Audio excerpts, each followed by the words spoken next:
Hi everyone, I'm Damian Holberg from TV Guide Magazine and TV Insider, and I am sitting here with the gang from Big Mouth, which is about to start its third season on Netflix. I binged it, the entire third season.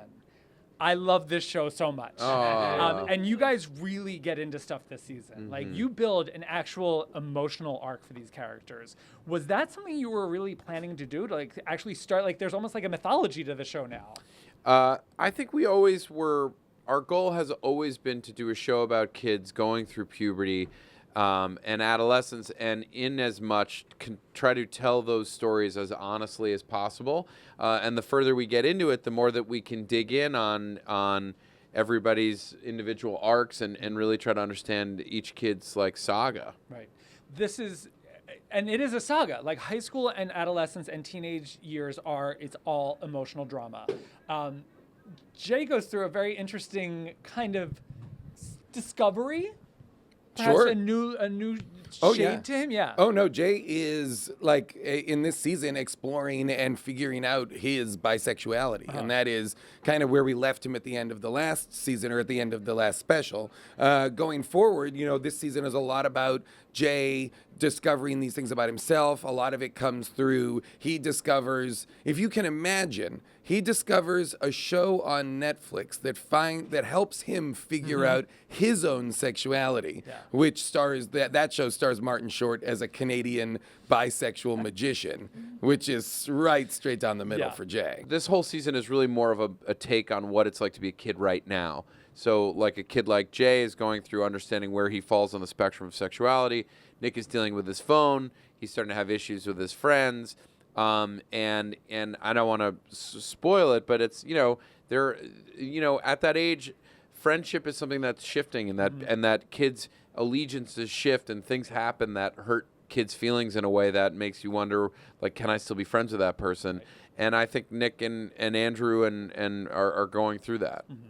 And Jessi, she has to go through her own stuff, which a lot of young girls are going through this. Like, that place where you have friendships, but sometimes there's romance, sometimes there's not. Yeah. And it's so uncomfortable. Yeah. I mean, I think the key to Jessi is like just really showing the specifics of like female discomfort at that age, and how I think we always want to have kind of a very pristine view of girlhood, and it's like just as messy and gross and disgusting as it is for everybody else. Right. And painful and shameful and so hot. Yeah. Were you surprised that viewers, like grown-ups, are connecting with these kids and associating and empathizing?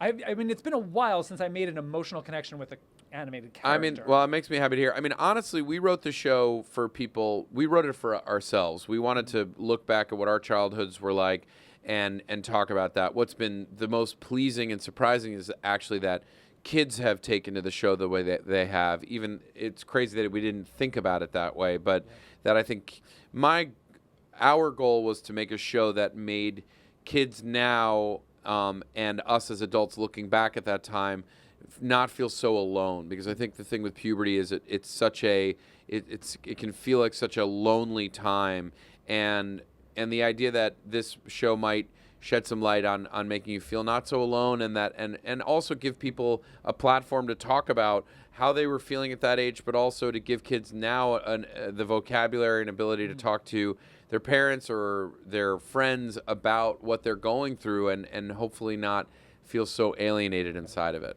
Is there anyone in the room or the writer's room or anybody who's there to make sure that, like, as much as you're telling these stories, it's still a comedy, but you don't want to make these kids seem too grown up?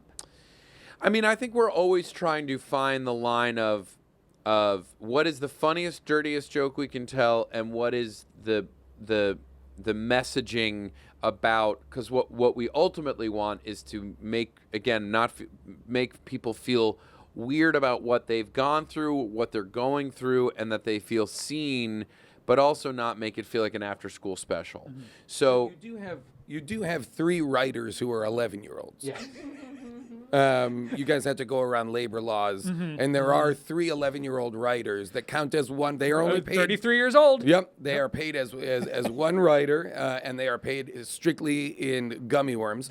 And they keep it, they ground it. You know, they really give it that sense of like danger. They rein you in. Exactly. Yeah. They remind us to be kids. Yeah, and we found them through WGA Junior, which is the Writers Right. Guild Junior. Excellent. Well, listen, I want to congratulate you guys. Honestly, like I started watching the first episode and went straight through. Great. Like sat there on the couch. I was like, I'm getting nothing done, but I need to see how this plays out. Oh. And I was so affected by the finale that I have not stopped thinking about it. Oh, great. Yeah. Wow. So I want to congratulate you. Thank you. Check it out, you guys. Thank you so much. And Thanks. hopefully we'll see you next Thanks. season.